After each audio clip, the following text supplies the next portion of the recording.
Selamat pagi, Bu. Pada hari ini saya akan menjelaskan mengenai alat-alat yang ada di dalam ventilasi tambang. Namun sebelum itu, izinkan saya untuk memperkenalkan diri. Nama saya Viko Kristian Irawan dari kelas B Indralaya dengan ujung NIM 016.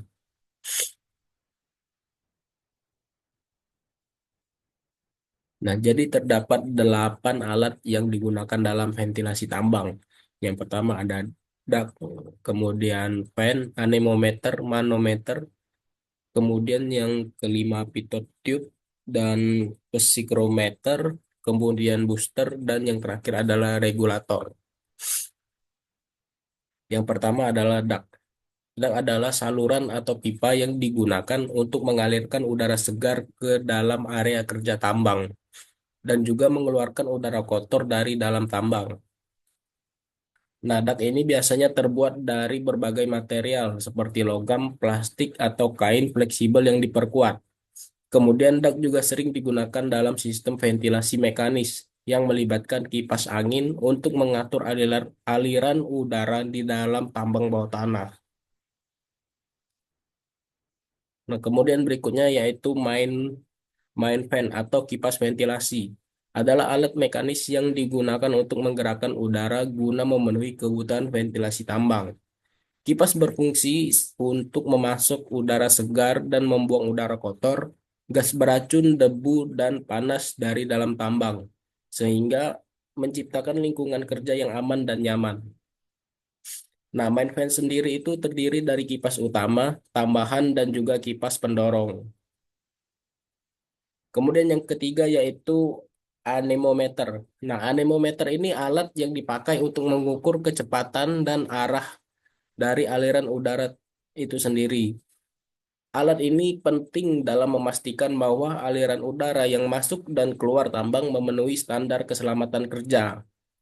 Nah, konsep kerjanya yaitu kincir akan berputar sejalan dengan arah dan kecepatan angin. Dan putaran kincir diukur untuk menghitung kecepatan angin tersebut. Kemudian alat yang selanjutnya yaitu manometer. Berbeda dengan anemometer, manometer ini alat yang digunakan untuk mengukur perbedaan tekanan udara dalam sistem ventilasi tambang. Alat ini membantu dalam mendeteksi perubahan tekanan yang dapat mengindikasikan hambatan atau kebocoran dalam sistem ventilasi itu sendiri.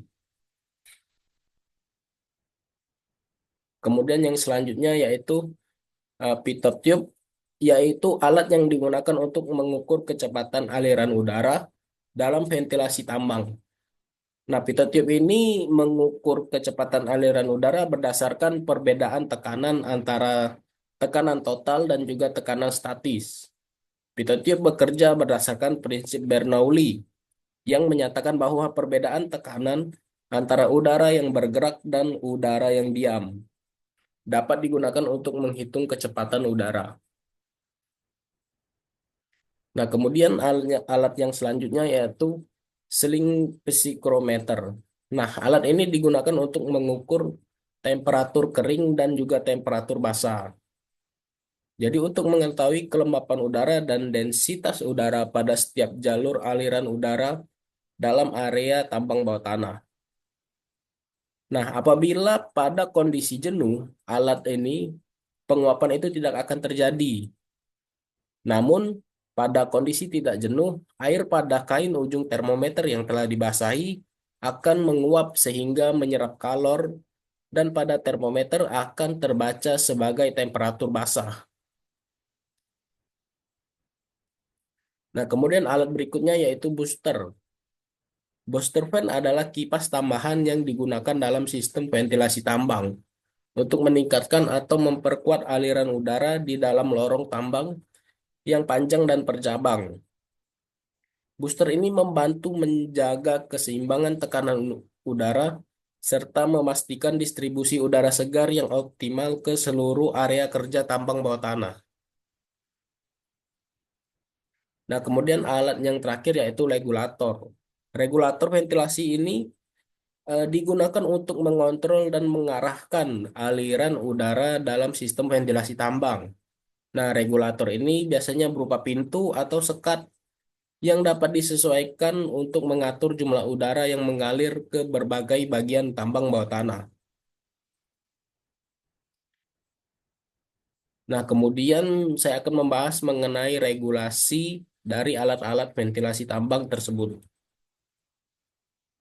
Nah, regulasi yang pertama yaitu Keputusan Menteri SDM nomor 1827 tahun 2018 yang mengatur mengenai jenis, lokasi, jumlah, dan kapasitas peralatan ventilasi tambang yang digunakan. Kemudian mengatur mengenai peta ventilasi yang mencakup debit dan arah aliran udara dan jumlah pintu angin dan jalur evakuasi darurat. Kemudian yang kedua, Peraturan Menteri SDM Nomor 26 Tahun 2018 yang memastikan sistem ventilasi bekerja secara optimal untuk menjaga kualitas udara sesuai standar. Kemudian yang ketiga yaitu Dirjen Minerba Nomor 185 Tahun 2019 yang menekankan pentingnya peralatan mekanis untuk mengalirkan udara segar ke area tambang sesuai kebutuhan operasional.